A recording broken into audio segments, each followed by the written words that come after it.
Sir, Keralam ഏത് വിധേനയും പിടിക്കുവാൻ വേണ്ടിയാണ് BJP രംഗത്തെത്തിയിരിക്കുന്നത്. അത് അവർ ലക്ഷ്യമിടുന്നത് ക്രിസ്ത്യൻ സമുദായത്തെയാണ്. ക്രിസ്ത്യൻ സമുദായത്തിന്റെ വോട്ട് തങ്ങളിലേക്ക് എത്തിച്ച് വീണ്ടും കേരളം മറ്റ് സംസ്ഥാനങ്ങളെ പോലെ തന്നെ കേരളം പിടിക്കാനുള്ള ശ്രമമാണ് അവർ നടപ്പിലാക്കുന്നത്. അതിന്റെ ഭാഗമായി ഇനി എന്തായാലും ഈ ക്രിസ്മസ് വരുന്നുണ്ടല്ലോ, ആ കാലത്ത് ഈ സ്നേഹ സന്ദേശവുമായി അവരുടെ വീട്ടിലെത്തുക, അത് മുൻകാലങ്ങളിൽ നടത്തിയിരുന്നു. അതിന്റെ തുടർച്ചയായാണ് ഇപ്പോൾ അവർ ഈ വർഷവും അങ്ങനെ ആഘോഷിക്കാൻ പോകുന്നത്. ക്രിസ്ത്യൻ സമുദായത്തെ എങ്ങനെയെങ്കിലും തങ്ങളുടെ പക്കൽ എത്തിക്കുക എന്നതാണ് BJPയുടെ ശ്രമം. അത് എത്രത്തോളം വിജയിക്കും? അതിൻ്റെ ഒരു തുടക്കമാണ് കഴിഞ്ഞ ദിവസം പ്രധാനമന്ത്രി ഡൽഹിയിൽ കുറിച്ചത്. സഹമന്ത്രി ജോർജ് കുര്യൻ്റെ വസതിയിലെത്തി.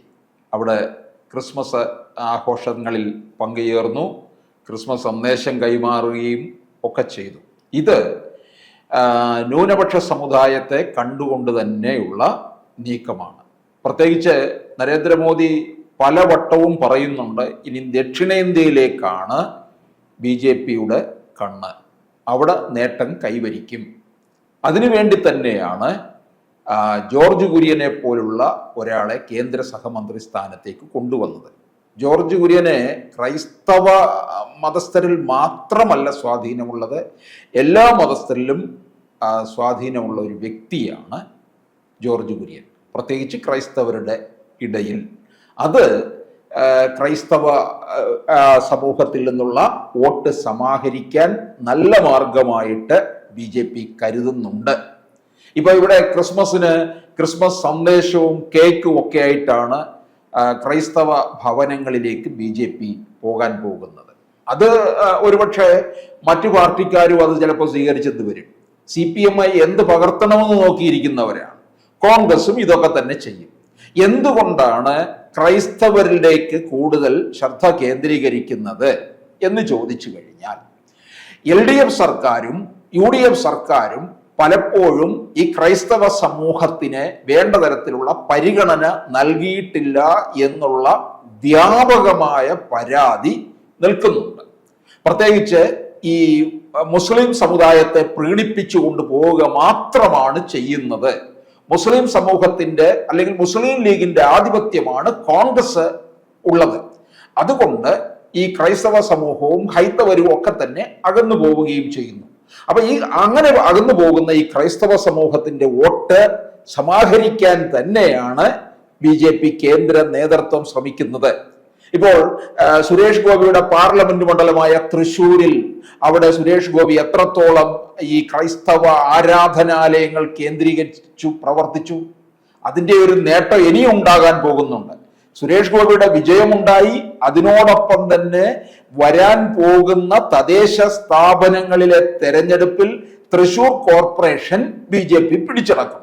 അതിനോടൊപ്പം തന്നെ ഈ 2026 നിയമസഭാ തെരഞ്ഞെടുപ്പിൽ തൃശൂർ നിയമസഭാ മണ്ഡലവും നേടാൻ കഴിയും എന്ന് വിശ്വസിക്കുന്നുണ്ട്. അതിനോടൊപ്പം തന്നെ തൃശൂർ കോർപ്പറേഷനും തൃശൂർ നിയമസഭാ മണ്ഡലവും കൂടാതെ കേരളത്തിലെ 60 നിയമസഭാ മണ്ഡലങ്ങളിൽ മികച്ച വോട്ട് വിഹിതമുള്ള പാർട്ടിയാണ് BJP. 60 മണ്ഡലത്തിൽ വോട്ട് വിഹിതം ഒരുവിധം നല്ല രീതിയിൽ ഉണ്ടെന്ന് പറഞ്ഞു കഴിഞ്ഞാൽ, ആഞ്ഞെന്ന് അധ്വാനിച്ചു കഴിഞ്ഞാൽ ഏതാണ്ട് ഒരു 35 സീറ്റ് വരെ ഇവർക്ക് നേടിയെടുക്കാം. 35 സീറ്റ് BJP നേടിയെടുത്തു കഴിഞ്ഞാൽ കേരളം ആര് ഭരിക്കണമെന്ന് തീർച്ചപ്പെടുത്തുന്നത് BJP ആയിരിക്കും. ഇതാണ് 2021 സുരേന്ദ്രൻ പറഞ്ഞത്. സുരേന്ദ്രൻ പറഞ്ഞു കഴിഞ്ഞപ്പോൾ എല്ലാവരും അതിനെ വലിയ പരിഹാസത്തോടെ കണ്ടു. പക്ഷെ ആ സമയത്ത് അത്രയും വോട്ട് വിഹിതത്തിലേക്ക് എത്താറായിട്ടില്ല. അതുകൊണ്ടാണ് സുരേന്ദ്രന് അവിടെ ഒരു പരിഹാസ പാത്രമായി മാറിയത്. പക്ഷെ ഇപ്പോഴതല്ല. 24 ലോക്സഭാ തെരഞ്ഞെടുപ്പിലെ കണക്ക് നോക്കുമ്പോൾ ഏതാണ്ടൊരു 26 12 മുതൽ 15 നിയമസഭാ മണ്ഡലങ്ങൾ പിടിച്ചെടുക്കാമെന്നാണ് രാഷ്ട്രീയ നിരീക്ഷകര് വിലയിരുത്തുന്നത്. 24 ലോക്സഭയുടെ ആ സ്റ്റാറ്റിസ്റ്റിക്സ് എടുക്കുമ്പോൾ ഇനി ഇതിനകത്ത് വർധനവ് ഉണ്ടാകും എന്നുള്ളത് ഉറപ്പായ കാര്യമാണ്. ഇത്തരത്തില് ക്രൈസ്തവ സമൂഹത്തിനോട് കൂടുതൽ ചേർത്ത് നിർത്തുമ്പോൾ അതിന്റെ വലിയ നേട്ടമുണ്ടാകും. അതിനുവേണ്ടി പാർട്ടി ചെയ്യാൻ പോകുന്നത് ഈ ജില്ലാ പ്രസിഡന്റുമാരെന്ന് പറയുന്ന ഒരാളാണ്. പക്ഷേ BJP ഇനി അത് കൂട്ടുകയാണ്. ജനസംഖ്യയുടെ ആനുപാതികമായിട്ട് മാറ്റുകയാണ്. ചിലയിടങ്ങളിൽ 2 ജില്ലാ പ്രസിഡന്റുമാര്, ചിലയിടങ്ങളിൽ 3, അതിങ്ങനെ ക്ലസ്റ്റർ, ഒരു ജില്ലയിൽ തന്നെ ക്ലസ്റ്റർ തിരിച്ചു പോകും. അപ്പോൾ അത് ജാതി മത വിഭാഗം നോക്കിക്കൊണ്ടായിരിക്കും ഈ പ്രസിഡന്റ് സ്ഥാനം കൊടുക്കാൻ പോകുന്നത്. പിന്നെ നോക്കിക്കോണം, തദ്ദേശ തെരഞ്ഞെടുപ്പിനകത്ത് ഇപ്പൊ തിരുവനന്തപുരം ഒക്കെ നല്ല വിജയത്തിൽ അടുത്ത് നിൽക്കുകയാണ്.